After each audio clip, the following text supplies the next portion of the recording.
টাঙ্গাইলের ট্রাক দুর্ঘটনার আরো খবর জানাতে আমাদের সাথে ঘটনাস্থল থেকে যুক্ত হচ্ছেন সহকর্মী ইজাজ সৌমিক। যাচ্ছি তার কাছে। সৌমিক, হতাহতদের কি পরিস্থিতি, হাসপাতালে যাদেরকে নেওয়া হয়েছে তাদের খবর কি কি পেয়েছেন জানাবেন, সবশেষ পরিস্থিতি। মরদেহগুলো ইতিমধ্যে থানাতে নেওয়া হয়েছে। টাঙ্গাইলে অর্থাৎ যমুনা সেতুর পাশে যে পূর্ব থানা রয়েছে থানাতে রাখা হয়েছে। সেখানে নিহতদের স্বজনরা আসছেন এবং অনেক ক্ষেত্রে ময়নাতদন্ত বা লাশ আত্মীয় স্বজনের কাছে দেওয়ার যে প্রসেসিং সেটি চলছে। এর বাইরে 9 জন আহত রয়েছে। সেই আহতদের অনেকে চিকিৎসা নিয়ে ইতিমধ্যে ফেরত গেছেন, অনেকে এখনও ভর্তি রয়েছেন টাঙ্গাইল সদর হাসপাতালে। এর মধ্যে আমরা জানতে পেরেছি যে এই ট্রাকের যে চালক এবং যে তার সহকারী ছিল তারাও এই আহতদের মধ্য থেকেই তারা সেখানে চিকিৎসা নিয়ে পরবর্তীতে তারা এই স্থানটি ত্যাগ করেছে, অর্থাৎ বলা যায় যে পালিয়ে গেছেন। দুর্ঘটনার কারণ হিসেবে যেটি বলা হচ্ছে বা ধারণা করা হচ্ছে, এখানে যারা এই ট্রাকের যাত্রী ছিলেন আহতদের মধ্যে আমার এখানে আরও একজন উপস্থিত আছে। আহতদের সঙ্গে কথা বলে যেটি বোঝা গেল যে এই ট্রাক ভর্তি করে যে রড অর্থাৎ লোহার যে সরঞ্জাম নির্মাণ সামগ্রী নিয়ে যাওয়া হচ্ছিল উত্তরবঙ্গের দিকে, সেটি আসলে চট্টগ্রাম থেকে এই মালটি লোড করা হয়েছে এবং অধিকাংশ যাত্রী যারা লোহার উপরে অর্থাৎ ট্রাকের উপরে যারা বসেছিলেন। RICL TMX, যুগের পর যুগ স্থাপনা থাকে মজবুত।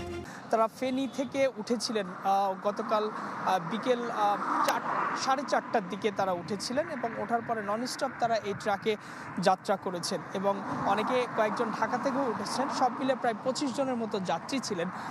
যেহেতু বাসের তুলনায় এই মাল অর্থাৎ লোড ভর্তি যে ট্রাকটি কিছুটা ধীর গতিতে চলে, সুতরাং সেই হিসেবে বলা যায় যে চট্টগ্রাম থেকে 8 থেকে 9 ঘন্টায় সেটি ঢাকা পৌঁছেছে এবং তারপরে 4 থেকে 4.5 ঘন্টা অর্থাৎ সব মিলে 11 থেকে 12 ঘন্টায় এখানে এসে পৌঁছেছে এই ট্রাক। অর্থাৎ চালক এই দীর্ঘ সময় যে তারা চালিয়ে যে এখানে এসেছেন, এই দীর্ঘ সময় যাত্রায় আসলে তার ঘুম ভাব তৈরি হয়েছিল এবং তার ফলে কিন্তু দুর্ঘটনাটি ঘটেছে। এবং এই দীর্ঘ যাত্রায় আমরা জানি যে বিভিন্ন সময় বিরতি নিতে হয়, কিন্তু তারা মালটি আসলে সঠিক সময়ে পৌঁছানোর জন্য যেভাবে চালক দীর্ঘ সময় ধরে চালিয়েছেন তাতে এই দুর্ঘটনার সৃষ্টি। এবং আমরা দেখেছি যে ট্রাকের উপরে যারা উঠেছেন তারা অধিকাংশই ক্ষুদ্র ব্যবসায়ী।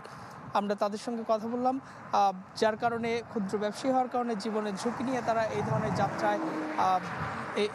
যাত্রা করেন। এবং আজকে আমি আসার পথেও অর্থাৎ ঢাকা থেকে এই স্থানটিতে আসার পথেও দেখলাম যে ঈদের ছুটি যেহেতু শুরু হয়েছে, অনেক যাত্রী দেখলাম যে তারা কিন্তু এই ট্রাকের উপরে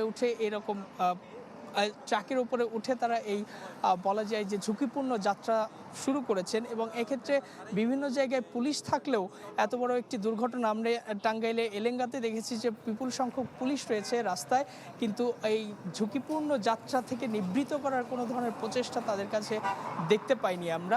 এবং সেক্ষেত্রে সচেতনতার উপর তারা পুলিশ জোর দিচ্ছে এবং যাত্রীরা যদি সচেতন না হয় তবে এই ধরনের দুর্ঘটনা হয়তো ঘটতেই থাকবে। ধন্যবাদ সৌমিক।